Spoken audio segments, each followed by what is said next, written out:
One of the greatest interpersonal skill that I've developed as a trainer, that I've acquired as I go along as a public speaker, is what is called creating the presence.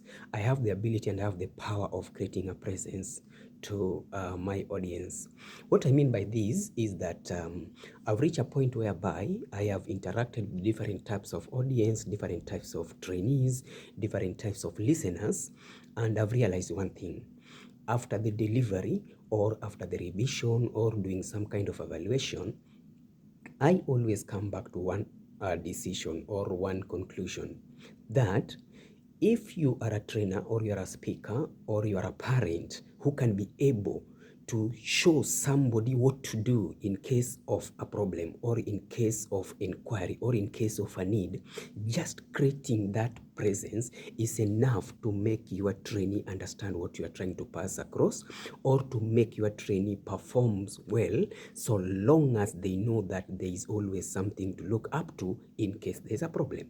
When I do my briefings, when I train a course, by the end of the day, I normally end by saying, in case of any question, in case of any doubt, please, I'm always available.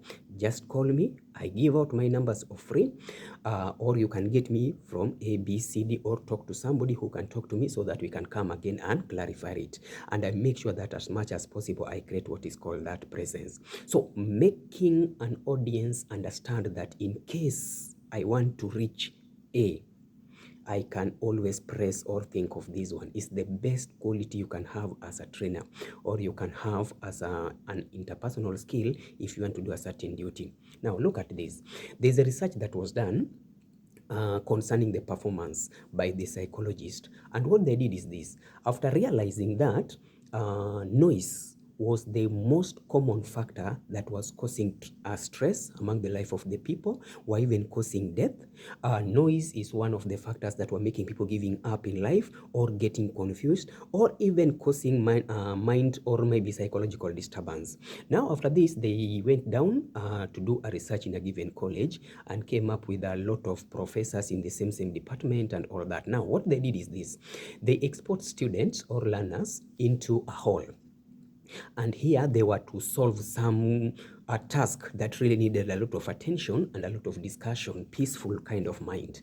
Then they exposed these students, they exposed these learners to a very critical noise that were really very specifically interfering with their mind and their thinking capacity. So in the same process, a lot of them gave up, a lot of them even shouted, a lot of them ended to the extent of even running out of the room because of the noise interference. And by the end of the day, the excuse was the room was so noisy that they could not concentrate.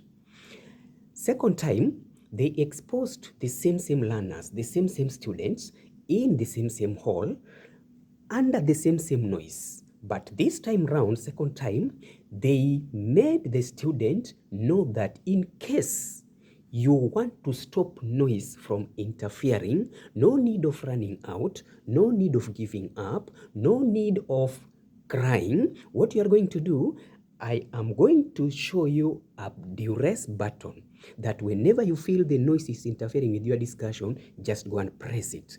Don't shout, don't call anybody, just go and press that button. And they provided one main emergency button at a very specific corner of the room that everybody could access. So it was that you go on with the same task, same group work, same people, same hall, same noise. Same result is needed. But this time round, the only difference was they provided emergency button. Now they were exposed to the task. By the end of the day, the task was done within the time that was required. People performed. But funny enough is that nobody came out complaining that I did not do ABCD because there was a noise. Nobody ran out of the room. Nobody cried. Nobody gave up. The task was completed and the result were given 100% according to the groups, according to what was needed.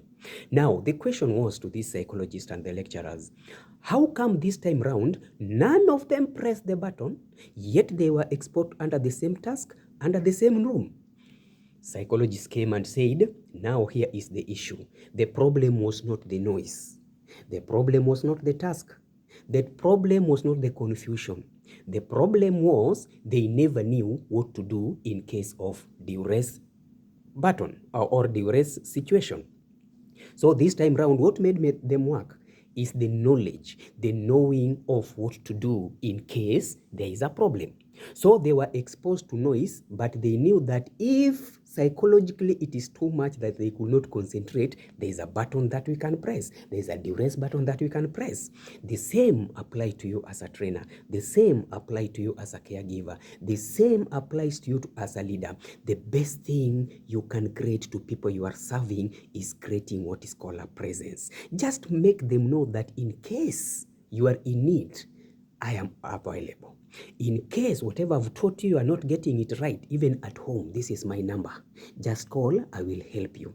In case you lose the direction, don't worry. The police post is just at that corner. Enter the police post and ask.